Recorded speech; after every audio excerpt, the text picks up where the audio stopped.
Primeira parte, o começo cheio de amor. No coração de Bordeaux, numa rua tranquila cercada de árvores antigas, vivia um jovem casal apaixonado, Etienne e Camille. Eles se conheceram por acaso numa pequena livraria do bairro, quando Camille, com seus olhos verdes curiosos, procurava um livro de poesia francesa. Etienne trabalhava lá como assistente e, ao vê-la, algo no seu peito disparou. "Posso te ajudar?" Ele perguntou, tentando esconder o sorriso bobo. Camille olhou para ele e respondeu com um tom doce. "Pode. Estou procurando algo que me faça acreditar de novo no amor." A partir daquele dia, eles começaram a se ver com frequência. Livros viraram cafés. Cafés viraram passeios no parque. Passeios viraram beijos. E em poucos meses, eles estavam dividindo um pequeno apartamento com varanda e um gato chamado Mistral. Etienne era carinhoso, divertido, e tinha um jeito meio desastrado que fazia Camille rir o tempo todo. Já Camille era sensível, observadora, e tinha o dom de transformar qualquer dia comum em algo especial. Eles faziam planos de viajar juntos, sonhavam em abrir um café-livraria e até davam nomes aos filhos que poderiam ter no futuro. Mas como todo amor intenso, também havia fragilidades escondidas.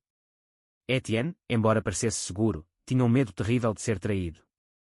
Era algo que vinha do passado, de uma antiga relação que terminou mal. Ele nunca contou isso a Camille, guardava dentro dele como um veneno silencioso. E esse medo, aos poucos, começou a crescer. Um dia, Camille chegou em casa um pouco mais tarde do trabalho. Nada demais, só um atraso no trânsito. Mas na cabeça de Etienne, aquilo virou um filme. Naquela noite, ele ficou em silêncio. No dia seguinte, ela recebeu uma mensagem de um antigo amigo no celular, algo inofensivo, um simples, "como você está?" Etienne viu a notificação e sentiu o sangue ferver. Ele começou a observá-la em silêncio. Cada risada dela ao telefone, cada saída com colegas, cada hora extra no trabalho, tudo virava motivo para desconfiança. E ele não falava nada. Só acumulava. Até que um dia, ele explodiu. Segunda parte, a explosão que mudou tudo. Era uma sexta-feira à noite. Camille chegou em casa cansada depois de um longo dia no trabalho. Ela abriu a porta, sorriu e disse: "Amor, hoje foi uma loucura. Quase não consegui respirar de tanto trabalho." Mas Etienne não respondeu. Estava sentado no sofá, olhando fixamente para a tela do celular. Não era o dele. Era o celular de Camille. Ele o pegou escondido do quarto quando ela estava no banho. Estava lendo uma conversa com o colega dela do trabalho, chamado Julien. A conversa era inocente, mas para alguém cheio de inseguranças como Etienne, parecia um pesadelo. Camille se aproximou dele, confusa. "O que foi?" "Tá tudo bem." De repente, ele levantou do sofá com os olhos cheios de raiva. "Você pensa que eu sou idiota, Camille? Pensa que eu não vejo o que está acontecendo?" Gritou ele, com a voz tremendo. Camille ficou pálida. Nunca tinha visto ele assim. "Do que você está falando, Etienne?" É só um colega." "Mentira. Você acha que eu não vejo como você sorri quando fala com ele? Como chega tarde? Você me trai, Camille. Você me trai." Ela tentou explicar, tentou pegar o celular de volta, mas Etienne foi mais rápido. Jogou o telefone no chão e gritou: "Sai daqui. Vai ficar com seu amiguinho, se é isso que você quer." Camille começou a chorar, implorando para que ele se acalmasse. Tentou dizer que jamais o trairia, que amava só a ele, que tudo o que eles tinham era real. Mas Etienne, cego de ciúmes e mágoa, não quis escutar. "Acabou, Camille. Some da minha vida." Camille, com lágrimas caindo pelo rosto, pegou algumas roupas, colocou na mochila e saiu. Não olhou para trás. O gato Mistral ficou parado perto da porta, como se soubesse que algo estava muito errado. Naquela noite, o apartamento parecia enorme, frio e vazio. Etienne bebeu vinho sozinho e repetia para si mesmo: Ela mentiu, ela mentiu." Mas algo dentro dele já começava a doer. Uma pontada estranha. Algo que parecia culpa, mas ele ainda não queria aceitar. Só dias depois, quando Camille não voltou, quando a cama seguia vazia, quando os cafés da manhã estavam silenciosos, Etienne começou a se perguntar: e se ela estiver dizendo a verdade? E se fui eu quem destruiu tudo? E se o problema nunca foi ela? Terceira parte, a dor do silêncio e o peso da verdade. Os dias passaram devagar. O apartamento, que antes era cheio de risos, cheiros de café e vozes baixas à noite, agora parecia um museu abandonado. O gato Mistral andava de um canto ao outro, miando perto da porta, esperando Camille voltar. Mas ela não voltava. Etienne acordava tarde, ia trabalhar sem vontade e voltava direto para casa, onde tudo lembrava Camille, a caneca dela na cozinha, a almofada que ela adorava abraçar, o livro de poesias que ela lia antes de dormir. Ele tentava se convencer de que fez a coisa certa, mas a cada dia aquilo parecia mais uma mentira. Certa noite, ele decidiu abrir a conversa do celular de Camille, que ele havia enviado para si mesmo antes de apagá-la. Leu de novo e de novo. A conversa com Julian era totalmente respeitosa. Não havia nada suspeito. Apenas trabalho, conselhos, risadas sobre a chefe chata. Nenhum amor, nenhum segredo. Nenhuma traição. Foi como um soco no estômago. Etienne se sentou no chão, encostado na parede, e murmurou. O que eu fiz?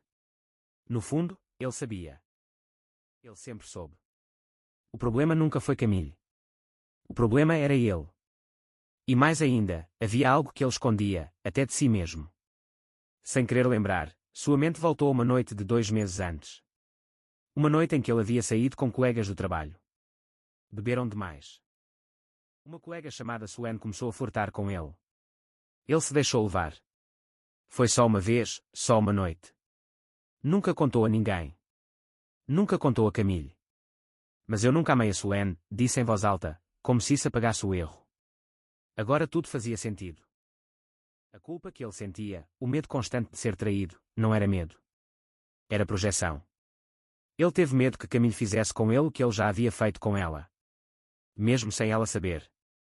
E o pior? Ele gritou com ela, a humilhou, a acusou, e a expulsou de casa.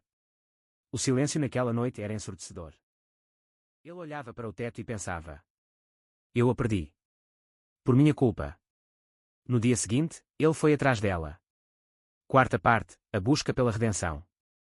No sábado de manhã, Etienne vestiu uma camisa amarrotada, o rosto cansado e os olhos fundos de tanto não dormir. Pegou o metrô em direção ao bairro onde os pais de Camille moravam. Era o único lugar onde ele imaginava que ela poderia estar. O coração dele batia rápido. Na cabeça, ensaiava 1000 desculpas, 1000 maneiras de pedir perdão.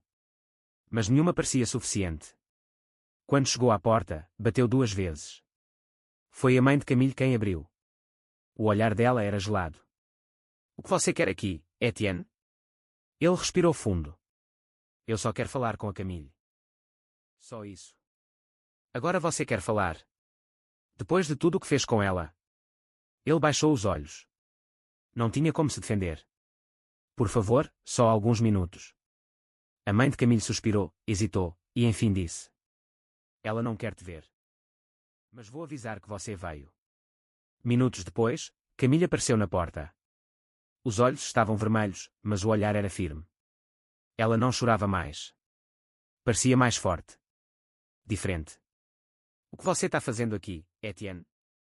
Ele engoliu em seco. Queria abraçá-la, pedir desculpas, voltar no tempo. Eu errei. Eu te julguei. Gritei com você, te acusei sem prova nenhuma. E o pior, eu fui o errado. Eu te traí, Camille. Ela não esperava por isso. Seu rosto mudou, como se o mundo ao redor tivesse parado. O quê? Etienne abaixou a cabeça. Foi uma vez. Antes de tudo isso. Eu nunca tive coragem de te contar. E talvez por isso eu te acusei.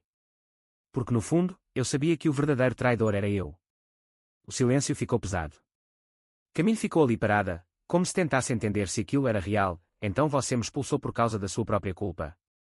Ele assentiu, com lágrimas caindo dos olhos. Me perdoa, Camille. Eu faria qualquer coisa para consertar isso. Eu não quero te perder. Ela ficou em silêncio por longos segundos. Depois respondeu, com a voz baixa mas firme. Eu amei você de verdade, Etienne. Eu te respeitei, te confiei minha vida, minha casa, meu coração. Mas você escolheu me quebrar. E agora, eu preciso escolher o que me cura. Ela fechou a porta com calma. Não bateu, não gritou. Só fechou. Etienne ficou parado na calçada, sem forças, sem palavras. Sentiu o peso do mundo cair sobre seus ombros. Ele percebeu, naquele instante, que pedir perdão era fácil. O difícil era ser digno dele. Quinta parte, o tempo que não volta. Depois daquela porta fechada, Etienne ficou imóvel por alguns minutos. Parecia que o chão tinha sumido. Ele voltou para casa andando, com passos lentos, como se carregasse uma mochila invisível cheia de arrependimento. Durante os dias seguintes, tentou viver normalmente, mas nada mais era normal. O trabalho parecia sem sentido, as músicas que antes ouvia agora machucavam, e até o cheiro da blusa de Camille, esquecida no armário, doía como uma facada. Ele pensava nela todos os dias. Às vezes, imaginava que ela voltaria. Que ouviria a chave girar na porta e ela apareceria sorrindo, dizendo que tudo foi um pesadelo. Mas isso nunca aconteceu. Para se redimir, Etienne começou terapia. Queria entender por que tinha destruído a melhor coisa que já teve. Lá, falou sobre sua antiga traição, sobre o medo, a insegurança, a vergonha. Chorou. Admitiu. Começou a mudar. E enquanto ele mudava por dentro, do lado de fora o mundo continuava. Camille postava algumas fotos nas redes sociais, tomando café com amigas, caminhando por jardins, lendo em livrarias. Ela estava recomeçando. E parecia feliz. Etienne não curtia, não comentava. Só olhava. Com saudade. Com um aperto no coração. Certo dia, enquanto voltava do trabalho, ele passou pela mesma livraria onde a conheceu. Entrou. O mesmo cheiro de papel, as mesmas estantes. Ficou parado diante da seção de poesia. Uma funcionária se aproximou e disse: "Posso te ajudar?" Ele sorriu de leve, lembrando do passado. "Estou procurando algo que me faça acreditar de novo no amor." A moça sorriu, sem entender que aquela frase era uma lembrança, um eco do primeiro encontro com Camille. Ele pegou um livro de Jacques Prévert, abriu numa página aleatória, e leu. E quando o amor se parte, não é o silêncio que mais dói. É a lembrança do som da risada dela. Naquela noite, Etienne escreveu uma carta. Não para enviar. Só para aliviar o peito. Camille. Não quero mais te prender ao que fui. Quero que vou, que seja feliz, mesmo longe de mim. A culpa foi minha. E agora, tudo que me resta, é aprender com a dor de ter-te perdido. Ele colocou a carta dentro do livro de poesias, fechou e deixou na prateleira da livraria. Talvez alguém um dia encontrasse.